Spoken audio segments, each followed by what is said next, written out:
On, yeah? Yeah, just making sure. One sec. Focus, isn't it? Yes. Definitely. Yeah. Right. Oh, fuck's sake, why are you not? Right. Let's go. Hello and welcome to my Sport Development Action placement interview. I'm here with Callum Hitchin. He's a manager at Premier Sports. So basically, about volunteering, I used to do volunteering back when I was in college. It's just a bit of background about volunteering in the UK. 2 years ago, 71% of the population committed to doing at least one day of volunteering in the calendar year, based on a review done by Gov. This making the opening statement very hard to achieve. Alternatively, however, the statistics make me feel proud knowing that I am part of that growing number. So throughout my volunteering, I'm proud to do it. I'm always up for doing new tasks, which is why I'm coming to your company to hopefully learn more about myself and develop more. And also in 2008, the number of part-time coaches compared to full-time coaches was roughly 200,000. I know you're not based around coaches, you're round about doing multi-sports, but I'm just saying about coaches and part-time and to full-time, it's two completely different fields. And again, this shows that many people volunteer, even though this is for my assignment. I'm hoping to carry on my volunteering with Premier Sports, hopefully, throughout after the 30 hours. So a little bit about Premier Sports. They're a company that provides sporting opportunities for children throughout Blackpool and the Fylde Coast. They consist of sports coaches, so they go into schools either before the school, lunch times, after school, or school holidays. They deliver over 25,000 different sports to children, and they're all willing to play. They're there for children through and through, but are also there for the families, which is why they do the holidays activities. So they're just to give the parents a little bit of respite in the holidays, and just to ultimately give the children something to do in the holidays, really, and after school, before school, and at lunchtime, so they're not just sat around doing nothing. So the next one, the aims of Premier Sports is to make sure that every child is given the opportunity to play sports. So in 2013, Premier Sports launched the Inspire programme, a groundbreaking initiative delivered by our fully qualified sports professionals. So that to me shows that they're always looking to start new programmes, and they're always looking to just to look at how they can help children whenever the way they can. The programme for schools tailor-made suits the sports and activity options which are targeted towards achieving curriculum outcomes. So again, it's all based around school.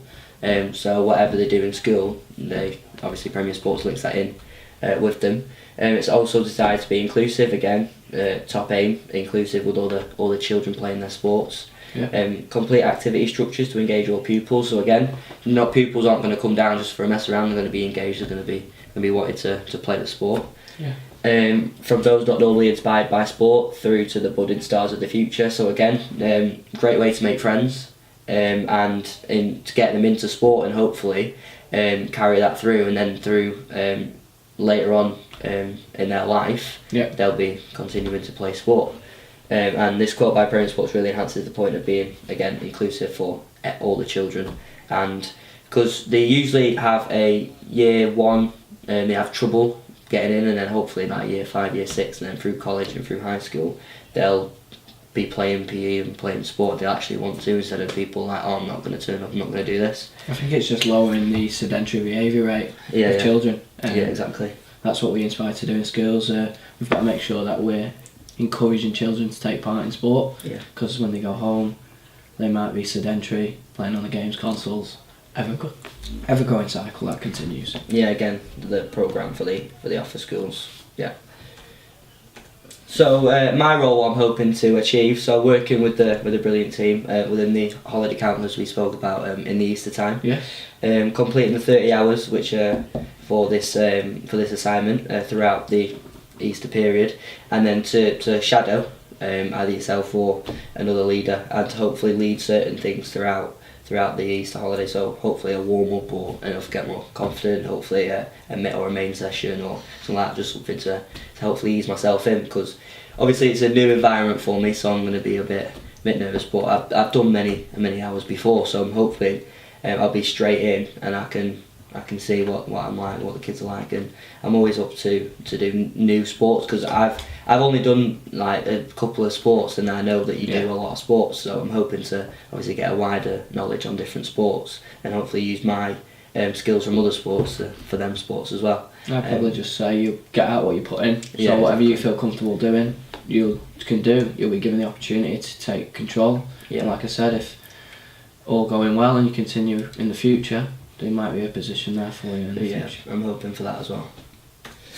So my development, so the first couple of weeks, I'm hoping to start a player coach relationship really with all the children when I'm there. So I want to gain that, because show for them to respect me, respect them, show that they listen. So then they're not messing around when I'm thinking, because ultimately they're there to play sport really, aren't they? Yeah, And I'm not there for a mess around with them. I'm there to learn and to look good for myself. And you're not gonna have me messing around with the kids, because obviously you've got a standard to maintain as well. Of course. I want to overcome the players' needs in order to gain their respect. So whatever they need, I always want to be there for them.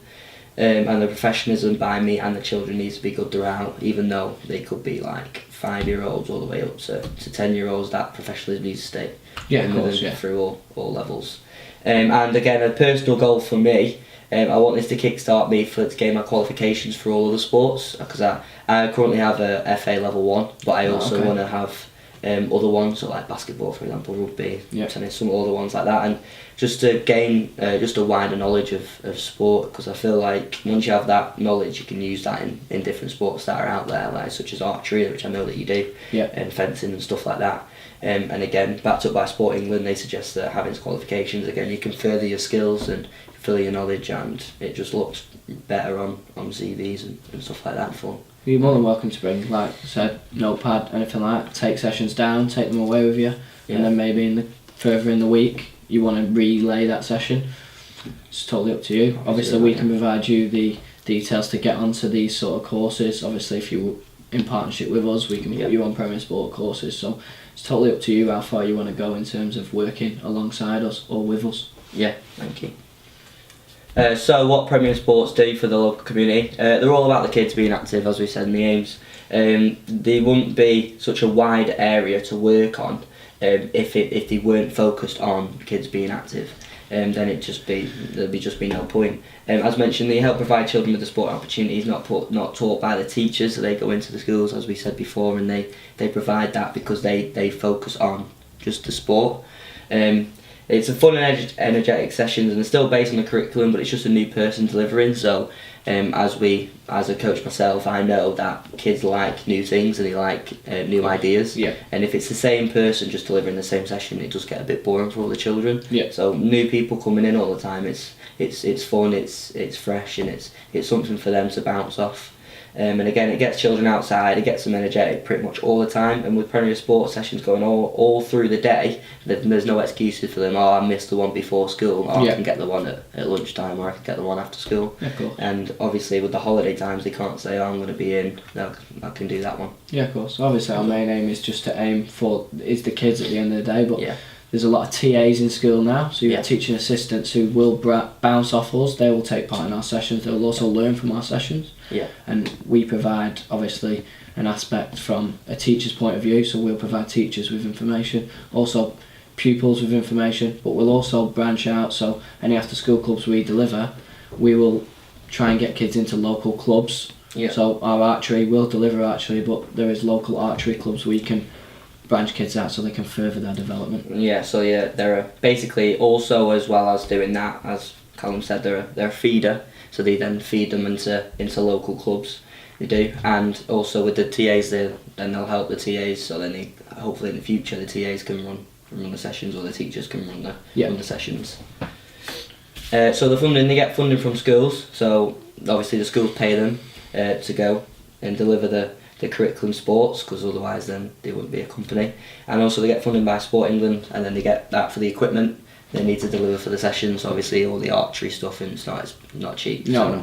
You need all the funding for that. Where do Premier Sports on the sport continuum? No right on this, I'm just going to be talking. Foundation and participation, I've highlighted these two because foundation for people who never played sports before to get first into it, and then obviously, like you said, for the local participation, you're a feeder club, so you can put them into local clubs, like you said, for archery or for football or rugby or whatever. So then there's always a basis for the foundation for the kids that just want to play sport and just want to have a good time. But then there's also something for those that want to push themselves, and then they can move up to the participation and then push them into the local clubs, and then whatever they do after that is up to them, and then you push them into that category. And my references. Thank you for having the interview. Well, welcome. Thanks for coming. Thank you.